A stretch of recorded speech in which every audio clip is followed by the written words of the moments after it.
Good morning everyone. এয়া হ'ল মা, এয়া চোতালৰ আগতে ৰঙালাও আছে। মই বোলো চিং আজি খাম। ৰঙালাও আগে দালিয়ে এনেদৰে মিলাই তাৰপিছত আৰু ইয়াক সকলোখিনি গোটাই কৰি ল'লোঁ। লগতে এয়া ক'লা মাছ, ঘৰৰ ক'লা মাছ কিনি আনিছিলে। আদা নহৰু আৰু মছলা অকণমান, হালধি সোৱাদ অনুসৰি, নিমখ এনেদৰে মই ফাৰ্ষ্ট ৰঙালাও আগখিনি ভাজি ল'লোঁ। তাৰপিছত বইল কৰি থোৱা মই দালিখিনি দি দিলোঁ আৰু এনেদৰে মোৰ কাৰীটো দালি বনাই হৈ গ'ল। আৰু তাৰপিছতে ঘৰতে এজোপা কঁঠাল আছে। কঁঠালজোপা এইবাৰ দুবাৰ লাগিছে, কিন্তু এটাহে কঁঠাল ওলাইছে হৈছে আৰু তাকে মায়ে কঁঠালটো পাৰিব লৈ ধৰিলে আৰু ময়ো সেয়া কঁঠালটো এয়া আনিছে বোলো আজি খাম তিনিজন।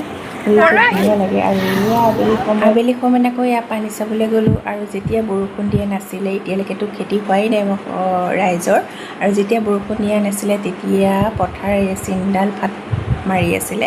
আৰু যেতিয়াই বৰষুণৰ আৰম্ভ কৰিলে, দুই এদিনতে এয়া বানপানীৰ সৃষ্টি হৈ গ'ল। আৰু প্ৰায় জেগাতে বানপানী হৈছে, আমাৰ ইয়াতো অলপমান হৈছে। আৰু মা এয়া আমাৰ প্ৰমিষ্টক ৱাটাৰ পাৰ্ক চাম বুলি কৈ আছিলে।